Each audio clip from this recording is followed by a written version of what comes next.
हायकोर्टानं आज MMRDAला कांजूरमधल्या मेट्रो कारशेडमध्ये जे काम सुरू आहे ते तात्काळ थांबवण्याचे आदेश दिलेत आणि कोर्टाच्या या निर्णयावर माहिती घेऊन बोलू असं परिवहन मंत्री अनिल परब यांनी म्हटलेलं आहे।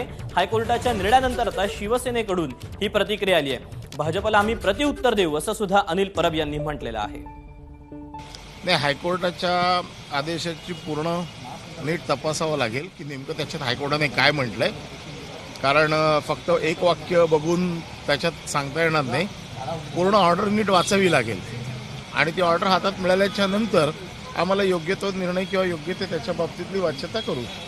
भाजपला काय उत्तर द्यायचं ते आम्ही देऊ, त्याची आम्ही चिंता करत नाही आणि भाजपच्या मेहरबानीवर काय आदित्य ठाकरे मंत्री झालेले नाहीयेत। एबीपी माझा, उघडा डोळे बघा नीट।